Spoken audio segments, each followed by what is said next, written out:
ஆன்மீக நண்பர்கள் அனைவருக்கும் அன்பு கலந்த வணக்கங்கள். இன்றைக்கு நாங்கள் ஆன்மீகம் சம்பந்தமான பதிவில் சபரிமலை ஐயப்பனுக்கும் சென்னைக்கும் இப்படி ஒரு தொடர்பா என்னன்னு சொல்லி பார்க்கலாமா வாங்க.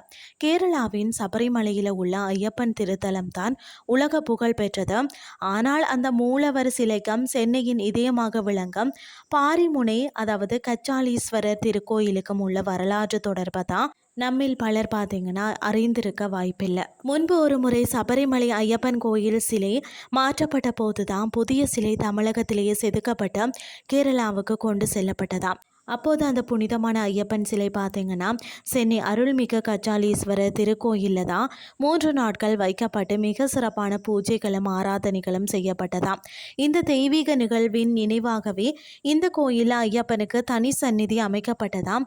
இன்றும் அந்த தெய்வீக அதிர்வுகள் நிறைந்த இடமாக இந்த சந்நிதி போற்றப்படுகிறதாம். அதாவது சபரிமலையில் பார்த்தீங்கன்னா மகர ஜோதி தரிசனம் நடக்கும் அதே நேரத்தில் தான் கச்சாலீஸ்வரர் கோயிலையும் ஐயப்பனுக்கு சிறப்பு ஜோதி தரிசன விழா மிக விமர்சையாக நடைபெறுமாம். சபரிமலை செல்ல இயலாதவர்கள் பக்தர்கள் மற்றது சென்னையில் உள்ள ஐயப்ப பக்தர்கள் பலரும் பார்த்தீங்கன்னா இந்த விழாவில் கலந்து கொண்டும் அதாவது சுவாமியின் அருளை பெற்று செல்கிறார்களாம். கோயிலின் பிற சிறப்புகள் பார்த்தீங்கன்னா சிங்க வாகனத்தின் மீது அமர்ந்த 5 முக கணபதியை பார்க்கலாம். மற்றது லக்ஷ்மி மற்றும் சரஸ்வதியுடன் அருளும் அம்பாள்.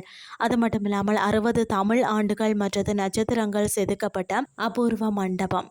நீங்கள் இதுவரை இந்த பழமை வாய்ந்த கோயிலுக்கு சென்றதில்லை என்று சொன்னால் ஒரு முறையாவது சென்ற அந்த ஐயப்ப சந்நிதியின் அமைதியையும் கச்சாலீஸ்வரரின் அருளையும் அனுபவியுங்கள்னு சொல்லி கூறிக்கொண்டு இன்றைய ஆன்மீகம் சார்ந்த பதிவை நிறைவு செய்து கொள்கிறோம். இதே மாதிரி மற்றும் ஒரு ஆன்மீகம் சார்ந்த பதிவோடு உங்களை சந்திக்கிறேன். நன்றி.